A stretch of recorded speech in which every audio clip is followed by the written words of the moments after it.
Welcome to the special edition podcast. I am Dr. Paul Jones. I'm delighted to be joined by three of the authors of the recent British Academy of Management white paper titled Charting the Future, Responsible Generative AI for Research. Joining me today are Professors Pawan Budhwar, Stephanie Decker, and Soumyadeb Chowdhury. The white paper explores one of the most pressing issues facing academia today: how researchers can use artificial intelligence responsibly while maintaining the integrity, rigor, and purpose of scholarly work. AI is rapidly reshaping how research is conducted, from idea generation and literature review through to data analysis, writing, and dissemination. But alongside these opportunities come important questions about ethics, authorship, bias, and the future of knowledge production itself. In this conversation, we will explore the key ideas from the white paper, discuss why this topic has become so important for the academic community, and reflect on what responsible AI use in research might look like in practice. So to begin, I'd like to start with a simple question. What motivated this white paper now? AI has been discussed in academia for years, so what has changed recently that has made this conversation particularly urgent? I will come to you, Pawan, first.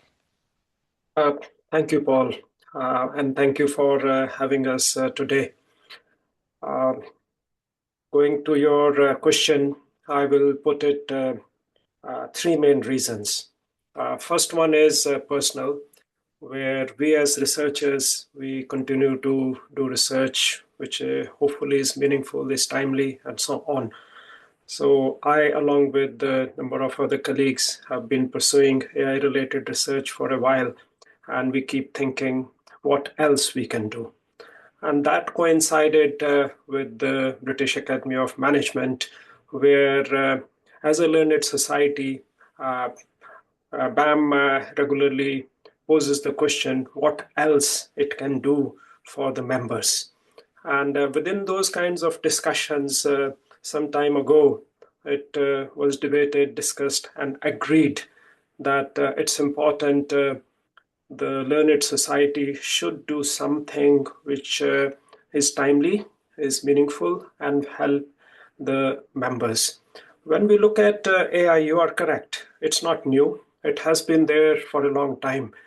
But it picked up the pace perhaps after COVID. And within BAM, it was decided that we will start with two things. One, a barometer survey, which was done, and it offered really useful insights. And second, to start a series on AI in the form of white papers. Okay, so the first one which we are talking here is the inaugural white paper focusing on research. Okay. Within this, what we have done is it's important to understand for colleagues that one, the topic is extremely timely. And if you look at members and researchers around the world, research is good. Within that, the way we approached it is we created a team of authors, and it was important for us that we bring different competencies and understanding about the topic on board. So apart from three of us, we also ended up going to a large multinational company in services, software, hardware kind of sector, which is Infosys, and they kindly agreed to come on board. So we have a fourth author on the white paper who is from Infosys, Saeed Ahmed. He couldn't join us today. And then we went through the process of putting up a proposal which was thoroughly examined by BAM executive. And then we went ahead, developed the paper. That was also reviewed, and it was reviewed perhaps more than what a usual journal paper will do, because the whole idea was to ensure, given the pace with which AI is evolving, we have something which at the given period of time when the paper was written is valid, is evidence-based, and scholars can use it in a meaningful way. Thanks, Pawan. I think the important point there you mentioned out of all those things about the timing for this Because it does seem like everywhere I look at the moment, there's so much about AI adoption, whether it's on TV, whether it's in the news, whether it's talking to colleagues. So for those who haven't yet read the white paper, hopefully this podcast will act as a provocation to get them reading the white paper. What's the central message from all of you, or the insight you'd like them to take away from that white paper then? So if we start with you, Stephanie, we'll come back to Pavan and to Soum. Yeah, I mean, what I found most interesting also reading the white paper after we prepared it, and I think for me that's the main takeaway, and I hope also for readers, is the fact that even though you may have an idea about some aspects of AI, there's always more aspects and more uses that you were likely not aware of unless you're an incredibly well-informed researcher in AI, really looking across the whole spectrum of academic research where you can use AI. And I think there's also areas where I feel maybe the use case for AI is more developed. For example, quantitative social science, there's more debate than in qualitative social science, but I think it's a mistake for the qualitative researchers to think it's not there. I think the other area where we all perhaps need to upgrade our understanding of AI is in terms of editorial processes and what it will mean for everybody. And that hopefully is something that people get a better understanding of from reading the white paper. Thanks, Stephanie. And Pavan, what would you say about that question? I think so. The answer lies in the title, which is responsible use of AI for research. Uh, the the intention has been manifold, but most importantly, is to create awareness, is to highlight developments, is to give tools to researchers which they can use, but also talk about the issues with most of the tools which researchers are using and indicate what they should be doing going forward using those tools so that they conduct research in a responsible way. Thanks, Pavan. And Soum, what's your opinion on that? I think the key message is on the responsibility element of the white paper, and responsibility is an umbrella term that we have used to capture a lot of nuances which comes with specifically the generative AI. And one of the central insights we like to put forward through the white paper is that there is no right or wrong answer on how to responsibly use generative AI in different processes involved in the research. But one of the key ideas is that human intuition is necessary, and human involvement and oversight is necessary as generative AI is developing and evolving. So the time, I will say 6, 7 months ago, when we wrote the white paper, the way generative AI has evolved over the last few months gives us an indication that in order to trust using the responses from generative AI, we have to do our thorough diligence as human researchers so that the knowledge we are producing is not only accurate, but it has positive implications in the phenomena we are studying. So human oversight and human intuition remains key, and that's the message that we wanted to put forward through the white paper, and emphasizing that it's not about doing it right or doing it wrong. Thanks, Stu. And it's interesting that both you and Pavan have mentioned there about responsibility. I think that's at the heart of the paper, really, about trying to set parameters and guidelines for people to act responsibly. No matter how quickly AI evolves at the moment, if we get those mechanics right about how we should all be acting with AI, then that sets a good benchmark then for how we should all be acting and what we expect from the sector then. That brings me on to the next question then. So the paper introduces the idea of responsible collective intelligence. So that's the idea of combining human, artificial, and contextual intelligence. So why was it important to frame AI in research in this way rather than focusing just on that human AI collaboration? So Pavan, have you got thoughts on that? You're on mute, I think, Pavan. Thank you, Paul. This was very critical because if we take a pause and ask ourselves, why a white paper? Okay. And the intention is to do something which will push things forward, which will create debate, and so on. And within the white paper, we were asking ourselves, what do we propose so that it really pushes the boundaries and make people think that if we go down this line, hopefully it will be really, really meaningful.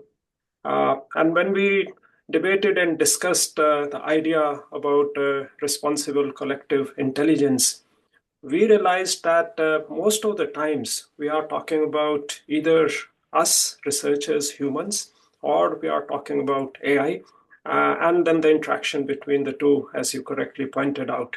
But lots of issues and challenges which have been highlighted with the AI and developments in AI is the missing link with the context in which things have been operating.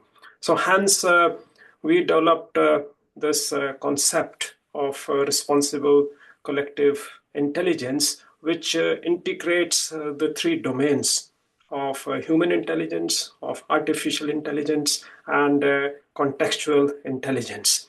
Within each intelligence, we know a number of things happen. For example, in human intelligence, we are talking about our cognitive abilities, reasoning, emotions, knowledge of different types, and so on. Within artificial intelligence, obviously, we talk about the computational and data-driven kind of activities and analysis which are happening. The contextual analysis, which is really, really important. Some of us who have been researching for decades and decades, we have been talking about context-specific research. And the contextual intelligence represents lots of nuances, which are many a times are not clear, but they are very, very strong. For example, ethics. For example, culture. For example, societal, environmental kind of values, and so on. So it's important where when we look at amongst many, many drawbacks or limitations of AI, one of them is it largely ignores context and it will do things and so on. So at the center of all the three intelligence lies this concept of responsible collective intelligence, which is a dynamic convergence of human cognition, of human capability, machine capability, ethical judgment, value alignment, and so on. So, via the concept, the intention is to shift the narrative from simple human AI interaction to more holistic, context specific, ethically grounded form of intelligence that will support responsible decision making in research. Hence, apart from this concept, we also present a very detailed and thorough framework, which is an outcome of this, which has a number of principles. So it's the context specificity, which is really, really important, which many a times AI misses, and hence this important concept. I think when I read through the paper as well, that was the part I really enjoyed most, was the context element, because not just for research, but also general usage of AI for people, the context element is really important. And it ties into ideas about identity, of where you are at different points in time and who you are as a person, different ways to interact in. So I think there's lots of potential outside of what we're doing with the research here to think about that contextual element then. So coming to you, Stephanie, then to Soum, do you think the academic community currently underestimates the influence AI could have on the epistemology of research, not just the methods we use? Yeah, I think that's an interesting question, because I think it's easier to think of AI as a technology and therefore a tool and therefore a method. And it's just a question of using the correct prompt in order to surface exactly what you want. And it's not entirely clear that that's really what's happening with the more advanced models, especially when they use reasoning. And in how far are you always aware that the reasoning of the algorithm is actually changing and subtly sort of drifting away from what you intended to do in a way that isn't necessarily obvious to a human researcher, because we come with that contextual knowledge which would make us think this is not a reasonable choice.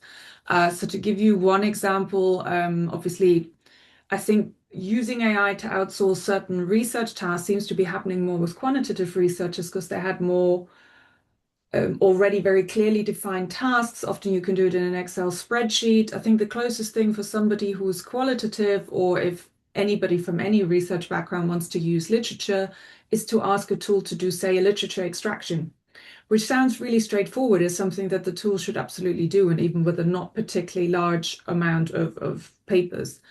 And what I found was that some results were completely nonsensical, and when I then queried the tool, it made sort of mistakes that you wouldn't expect a human research assistant, who you might also give a task like this to do, which was, for example, look at the names of the authors, check context of one of the authors being heavily published. So this example was somebody researching Italian SMEs, very senior, lots of publications on Italian SMEs.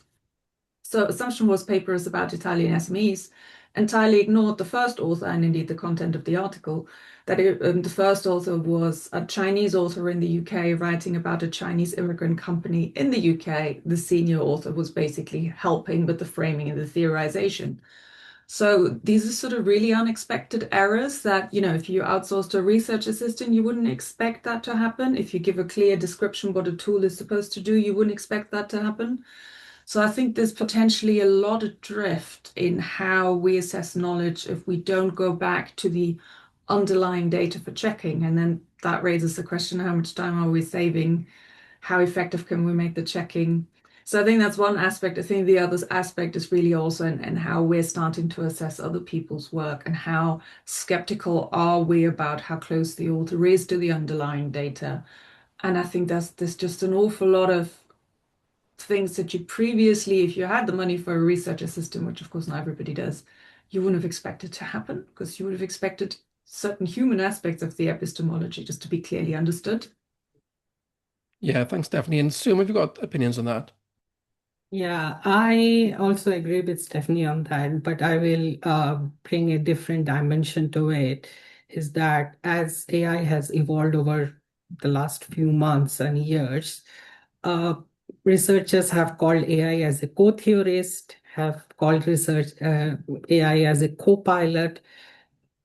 However, from a philosophical point of view and the philosophical foundations of research, I believe that researchers are not undermining the impact it could have in how we shape the conceptual advancement of a phenomenon under study, specifically if we are looking at conceptual and review papers. And here comes an important point, is that at an ideation stage, perhaps AI could be used in order to understand certain aspects, but in no way AI could help develop a reasoning which is equivalent to what humans can do. Another school of thought is that AI has evolved in a way that if we can use the right prompts and if we can provide the right instructions, perhaps it could do better than the humans. And this is where I feel that the importance of responsibility comes in, that AI does not have access to every knowledge base that humans have access to, and perhaps other than the open access articles. So we are looking at an issue which really depends on how and why AI is used in order to develop a research and at which stage. And this calls for a very important intervention in research training, that when PhD or doctoral students are provided with the epistemological foundations research training, they should be or could be provided with more opportunities to understand the capabilities and limitations of an AI tool. It is not about using an AI tool, it is more about understanding the limitations, so that as a human, when you are producing work which has implications for practice as well, you are fully aware of the limitations of things a technology is unable to do. And that's where I feel that there is not a gap in understanding, but there are different schools of thought depending on the disciplines you are coming from. Thanks, Soum. I think for me in my head, and the way I understand all that is, firstly, it's about understanding what tools exist and which ones are good for which types of jobs. Then about how we use these ethically and responsibly and getting the most out of those tools. But then knowing how much of a human element has to come in versus how much of an AI element comes in, and getting that balance right for that final check of having the human interaction and what level that should be then. The next question is more probably directed at Stephanie. So the paper raises the idea of a production progress paradox, that AI could allow researchers to produce more work while understanding less, a really contentious issue. Do you think this is a real risk for academia? Yeah, I mean, I think this is why we included it, and I think there's been a lot of discussion since then. So if anything, I think this is an even more acute debate right now. I think the problem with it is that we've already seen that people are submitting more and more to journals. So we know the numbers are increasing. It's very obvious that something like AI will make increased volumes easier. But I also think there's one problem with some of the arguments that are out there, which is the fact that if you assume that academia is going to be fundamentally changed by it, I think certainly for my part, I'm not so sure, because that sort of assumes that the main bottleneck in our profession has been not enough academic articles, which of course everybody knows that's never been a problem. There've always been too many, and we've always sort of been running to catch up. So it's likely just going to make this worse. And while there may be slightly more slots at academic journals or not, it's another aspect that people are discussing. Ultimately, it is about getting published in the right journals, right? And that is not necessarily going to respond to AI. If anything, it might become slower, people will become more careful what they publish. So I think the paradox might well be that we see almost less, or certainly relatively less, being published on everything that's being produced. That might well be a risk for academia, because we know, of course, there's other forms of publishing out there. And ultimately, I think it will become a massive risk for journals, because how are journal editors going to handle it? So personally, I suspect we're going to get an AI review as the first round of review, just to deal with the pressures on editors and reviewers, if this increase really happens to this extent. How acceptable that is to the community, I don't know. I think that's moving very, very quickly. But if what people are saying is happening, and I think we see early signs that submission volumes will massively increase, it might just really affect everybody quite negatively, including the people who are not using AI. And that, I think, is probably a key issue we do need to think carefully about. I don't think I've ever talked to an academic who says they've got plenty of time for the review process and everything else. Pawan, Soumyadeb, have you got comments on that question at all? I can come on this, and I agree with Stephanie. This is happening, and this is only going to increase. But the intention of the white paper is to make people realize that there is no way we will go back with not using AI. We crossed that stage long time ago. And scholars are finding it very easy with a click of button. It's doing large number of things for us. And the level of ignorance is just phenomenal. When we go and do keynotes on this topic in different parts of the world, we take an example of Global South, where scholars have no idea about impact on epistemology, impact on quality, impact on ethics, context, and many, many other things. And they are just clicking the button, and it's doing wonderful things which they believe it is doing for them. But then as editors, as kind of analysts and so on, when we tell them, look what it has happened, and who owns this thing, and how very quickly the author's voice has been taken over by AI. And then they say, really? So the production kind of push will continue.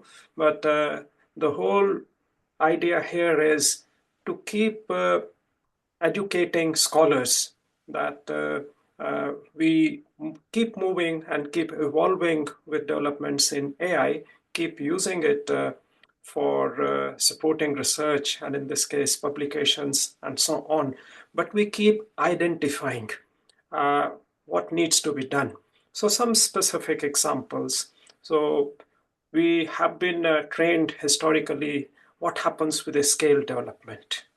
Okay, you bring in AI, it will quickly automatically generate items for you. Most likely it will miss out the critical steps of extensive theoretical integration of what earlier I was talking about, contextual relevance and direct feedback, which we have been using humans and different kind of respondents to refine items and so on. So one example tells us, yeah, we will push and do things very quickly because there is massive pressure to publish and produce things. But these kinds of examples which are there in the white paper, which are telling that, hang on, we use AI, but how we use it by ensuring that the challenges which use of AI is creating, how do we deal with that? Thank you. Thanks, Pawan. And come back to you, Stephanie, and follow on from the question before. Many researchers see AI as a productivity tool, a really powerful one. Others worry it may weaken the craft of scholarship. Where shall that balance lie then between trying to find productivity within these tools, but also maintaining the rigor and integrity of scholarship? I mean, I think just seeing it as a productivity tool is maybe a bit limited, because I do think it's not, it feels like you're so much more productive, but often you're just adding to your workload. I don't think that's a reason not to do it, because I think we need to understand how to use these tools and to also understand where is it actually helpful in making things quicker.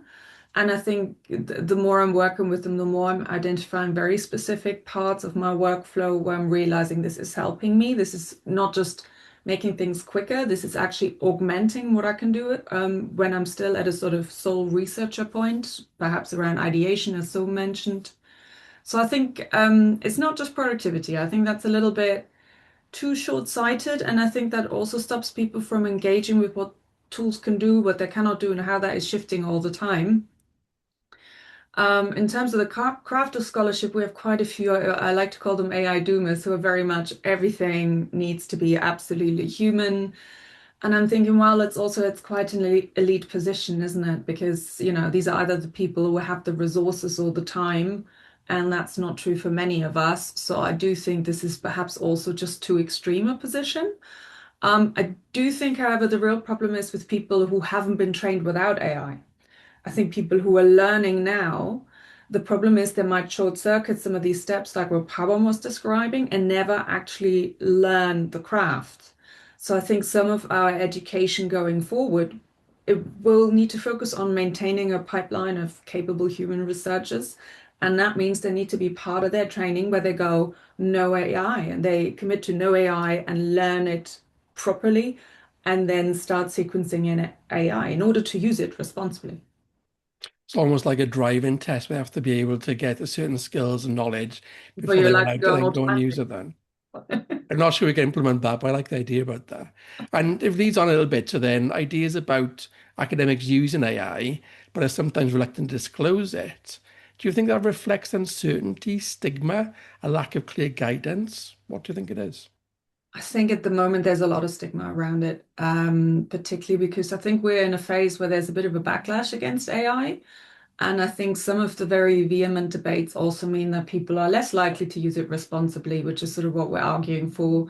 And in some situations, I think that's understandable because they might sort of disclose it. And I've heard stories from colleagues, it's just being rejected because they disclosed it. And like, hang on a minute, surely that there should be a policy at the journal, but not all journals have policies. So I think that there are currently some real downsides. And only last week I had a colleague complain to me about being sent something for review with hallucinated references, and it was terrible. And how was this sent through? And how could anybody use AI? And I was thinking, well, I mean, if you still think using AI is at that terrible level, you've probably read AI stuff and not realized it's partly created with AI and you just don't know. But the tone was just very moralistic. So I think right now we're in quite a difficult phase to actually use it responsibly. Thank you. And then coming to you, Soum, do you think there's a tension between the sector's growing pressure to publish and the push for responsible AI use in research? If publication pressure keeps increasing, is there a risk that responsible frameworks become aspirational rather than practical? So it sort of leads on from the last question. What are your thoughts on that? I think the interesting part of the question is that research. So when we are starting to do research, it is not just about using AI or not using AI. It is about developing the idea and understanding why we are doing it. I will just take the example which we use a lot, like a toaster test. The toaster is there for a bread, but it is important to understand where the bread is coming from, where the ingredients are coming from.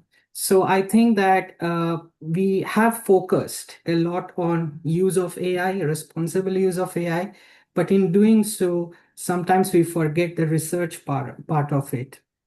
Coming back to the question of pressure, I believe that this depends on a lot of factors. However, the use of AI in research will be implicitly or explicitly imposed by the venues you are submitting, the journals and the journal editors.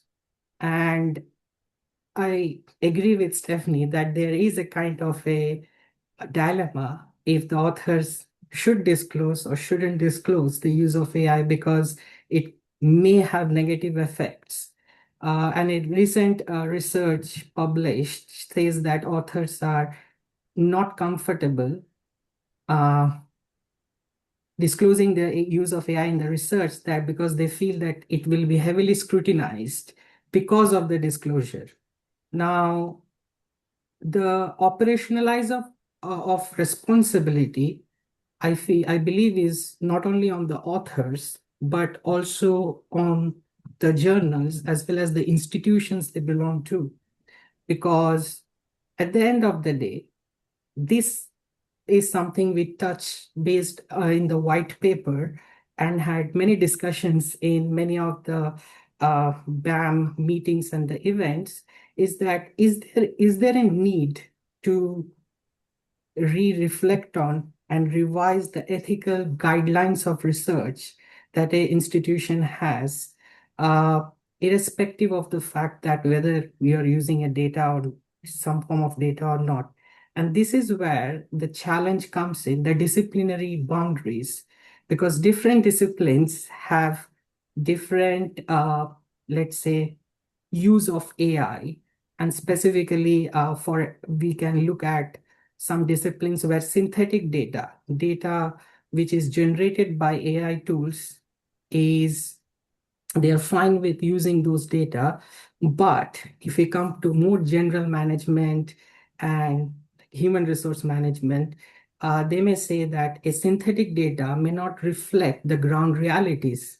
So there is a kind of dilemma, but also there are differences in opinion, not because people don't understand, but more because there are contexts and discipline-specific mindsets which have to be respected, and there needs to be a convergence point, and that puts also researchers in a kind of confusion.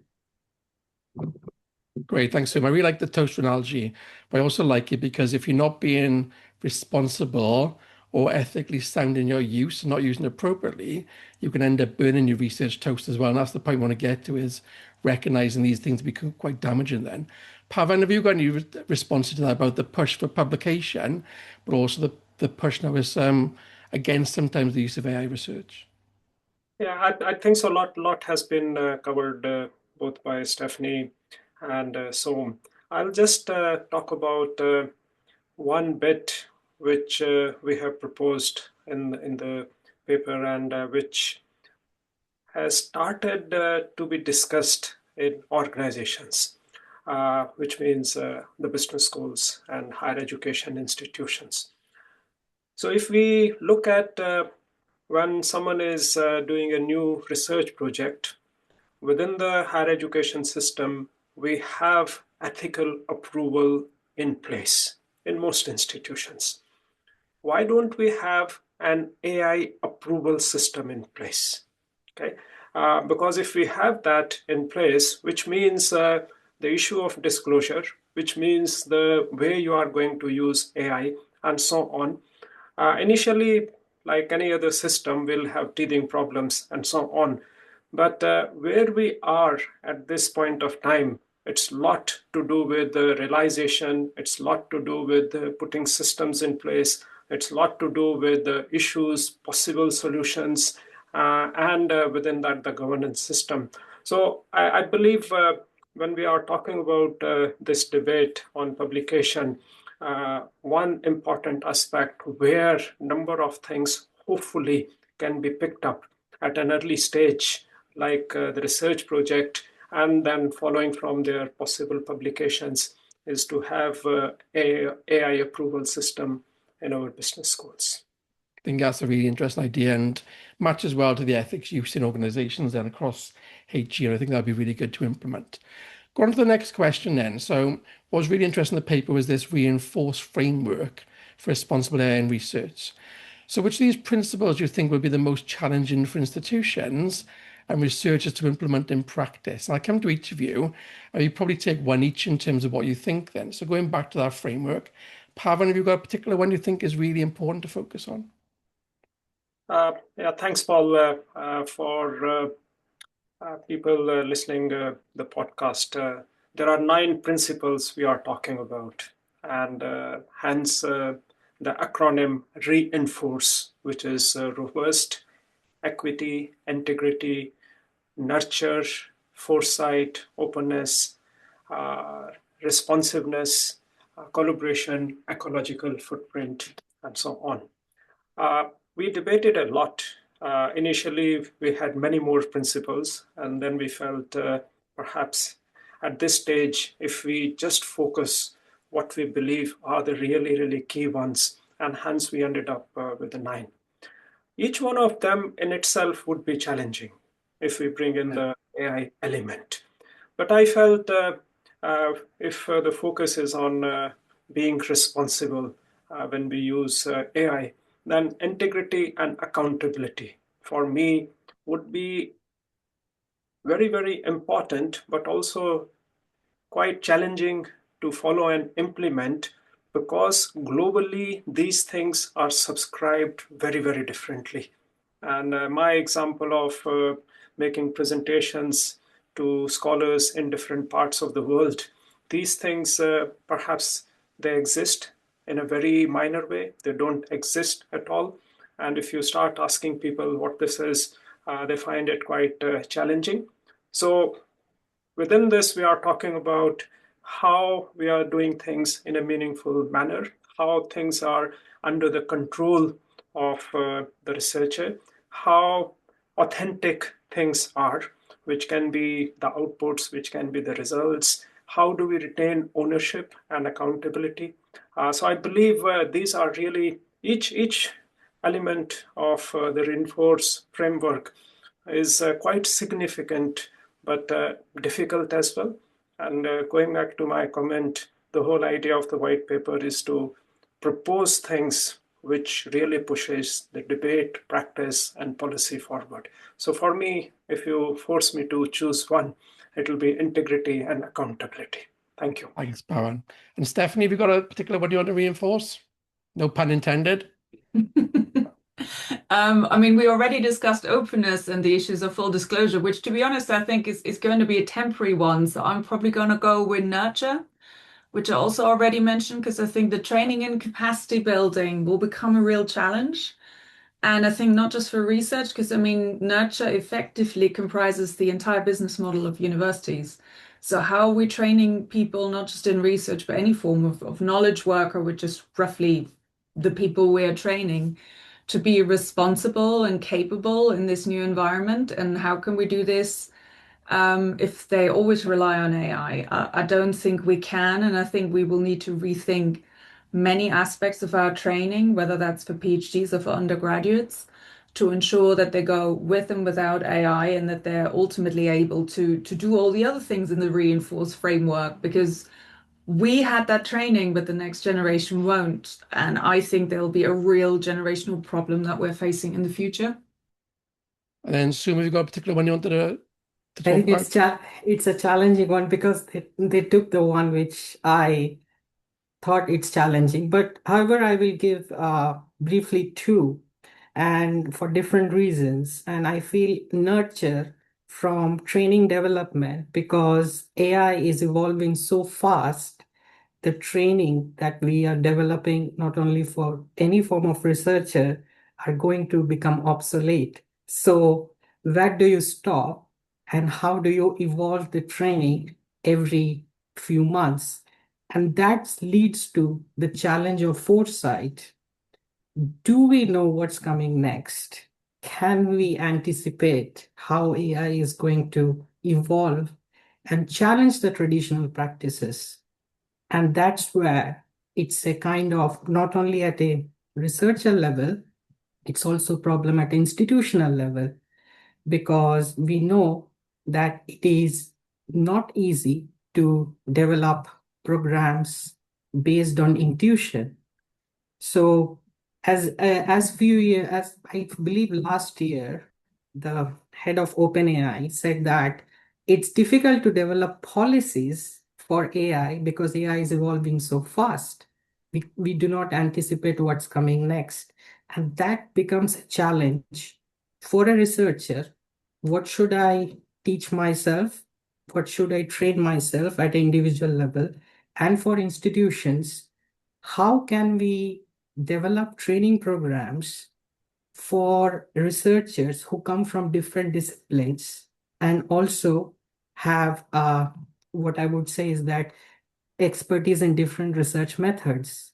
So there are challenges which we don't anticipate, but that makes it difficult to put something very clear within the training framework. There's so many levels of this, isn't it? Both with HE generally, institutionally, discipline-wise, but also responsibility individually to think about how am I going to make sure I maintain all these different things and make sure I'm ethically sound in my usage and responsible then. We come into the last couple of questions. So the last but one question is thinking about, we've talked about opportunities and challenges within AI and use in research. So how do people navigate this? If you work in the academic community, how do you transform the potential risks into meaningful opportunities? I'll come to each of you briefly. Pawan, have you got a thought on that? You're on mute.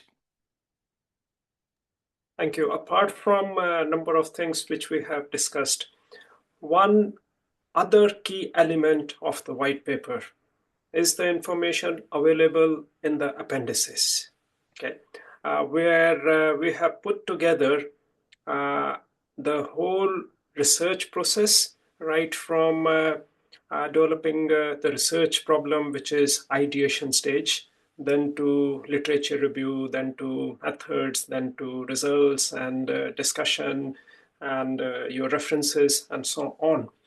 And within each stage, we have put examples of the kind of tools which are available, the AI tools which are available, which researchers can use. But then we are also pointing out with each tool, there are issues. They are not robust. Some of them are pretty good, but most of them have issues. And then we are also proposing what perhaps one should be looking at to overcome those shortcomings. So I believe that is extremely, extremely useful.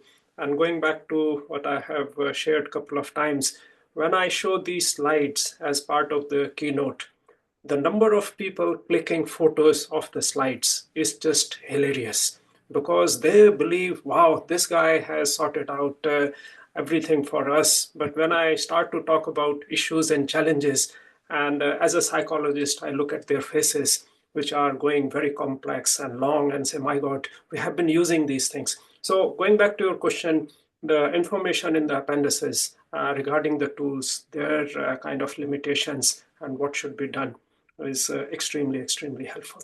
Thank I think you. that's one of the most important parts I got out of the reading through the paper, how useful it is as a framework to start with then. It's not the finished job, people still have to take that reading forward, but as a starting point, it's great then. Stephanie, Soumyadeb, did you have anything else you wanted to add on that point, or was that one of the key things to highlight then about that translation from a challenge into an opportunity then? Soum, do you want to start? Yeah, thanks, Stephanie. I would say that the answer, some answer is in some of the dimensions we have presented in the framework. And what I would say British Academy of Management stands for is openness and collaboration. So we have to be open with the ideas, with the challenges, with the limitations, but at the same time, collaborate with each other to understand better. One of the elements in this white paper was that Stephanie, myself, Pawan, we are coming from different backgrounds and we bring different perspectives, but as well as we respectfully debate our perspectives in order to build something that actually is futuristic and that can be operationalized in practice. And therefore, I believe that academic community always has collaborated and has been open. And if they continue to do so based on the traditions we have built in, then we will perhaps develop a more responsible kind of AI practice and future. I think this is a conversation start at the very least is really good, so people can debate this more fully. It gives some guidance on the right way forward, but just having conversations about this and learning from each other is really important then. Stephanie, that question? I was just thinking that, there are all these institutional factors that I think Pawan and Soum laid out. I also think from the perspective of the individual research, obviously, you will face all of these challenges because some of them are systemic, that this is kind of unavoidable. And you will likely be confronted with having to spend time to assess something that you think uses AI and potentially uses AI really badly. And that is going to cost a lot of time. So I think those challenges will definitely appear for most individual researchers. I think in terms of the opportunities, again, my feeling is there's probably institutionally a lot that needs to happen, but it's likely not going to happen very soon. So my feeling is for an individual, it's important to understand what are the bottlenecks in your particular research process. And I think for different researchers, the different points in time where there might be things you either don't like doing so much or that cost you a lot of time. And I think that's really where it's worthwhile starting to explore how to use AI. And I think use something like the reinforce framework to think a little bit about how can I monitor what's happening? How can I monitor the quality? How can I compare it? And I think that's time you invest in understanding how the tool functions for specific things you want to use it for and integrate it responsibly in your workflow in a way that isn't just you prompt the model, it produces a whole article for you. I mean, people are suggesting I can do that for certain research. I'm thinking, well, why are you a researcher if you want to outsource absolutely every aspect of research? What is the point of being a researcher? Whereas I think there are always aspects, whether you like them or not, if you had more resources, you'd probably want some help with them. And trying to figure out how a tool can help you, I think will also offset or at the very least balance some of the challenges that I'm sure we'll all be experiencing more and more. And because it's a transition time, right? I think once we're through this transition, it might look very different. And then if we're having this conversation again in 5 years' time, what would success look like? What would responsible AI use in research actually mean in practice? So Stephanie, have you got an idea what that would look like for you in terms of success? I mean, I suspect we'll have a couple of AI uses that are widely established in 5 years. Because I think that too many people using it now, whether they're disclosing it or not, I suspect a lot of them are not disclosing it. I think they will just become more widespread and more established. So I think our discussion will likely go into much more detailed assessments of specific practices. Are they thorough? Are they rigorous? Are they responsible? And for some, we'll have a clear answer, others we might still be debating. But that's my suspicion. In 5 years' time, we'll be having a less generic and a much more specific conversation. Bob and Soum, for you, what would success look like? Soum, you want to go first? You can go first. Okay. So certainly the podcast in 5 years' time should be very different to what we have today. But on a more serious note, two, three things. First, hopefully, the principles which have been proposed in the white paper, we should have progressed with those. We should have created mechanisms of ensuring we have number of things embedded in our institutions to help researchers to do things responsibly, i.e. AI-related research and so on. The second one, which is also highlighted in the white paper and which is being debated around the world, where we have this serious divide resulting into inequities. Okay, and I was closely following the AI summit, which happened a couple of weeks ago in India, where Global South tends to be, because of resources and so on, bit behind. So in 5 years' time, we believe that should have progressed, and those inequities on resources and access to really useful tools, AI tools, should have happened. And the last one, I believe learned societies like BAM will continue to have major role to play, because the way things have evolved, the way things will continue to evolve, we will need bodies like BAM to keep leading and keep guiding researchers and keep helping the members to progress with the developments in AI and keep doing things responsibly. Thank you. I think inequity point is really important, both in terms of money available in different parts of the world, but also time to people as well, then to be able to spend time, learn the tools, adopting them and be able to use them properly. So Suma, over to you for your opinion on where we'd be in 5 years' time. What's the success look like? I agree with both of them, and it's like we will be discussing specific use cases, but I believe that in 5 years' time, we will have some policies for the journals which will be explicitly followed across different disciplines. So there will be more, not only openness, but also clear guidelines for authors on what responsible use looks like, operationalizing some of the dimensions we have already suggested. Adding to that, I think institutions will also have a major role to play, and they, based on how the field is evolving, they can come up with the specific and more clear guidelines that will not only help people to do more responsible research, but also following responsible AI within the research paradigm. And last but not the least, I believe that there are different mindsets and tensions across different disciplines on what is responsible use of AI and what is use of AI. So perhaps there will be some common grounds of what we all, irrespective of the disciplinary boundaries and the philosophical foundations, can agree on constitutes as a responsible and I would say fair use of AI within the research, also considering the various nuances that AI is going to bring as it will evolve and continues to evolve within the research use. Thanks, Sum, and thanks to everybody for the podcast today. Really enjoyed listening to perspectives and find out more about the research white paper on AI. One of the places people can look more so is on the business, the BAM website for Business Research Impact, which I was Substack. So I know we're writing more on there about AI use, both from an education perspective and from a research perspective. But Pavan, I know this is the first in the white papers. What else is planned in terms of where do we go from here? Yeah, thanks for asking this, Paul. As I said, it's a white paper series, and there are 4 more white papers which are in the pipeline, and they are along the priority areas of British Academy of Management.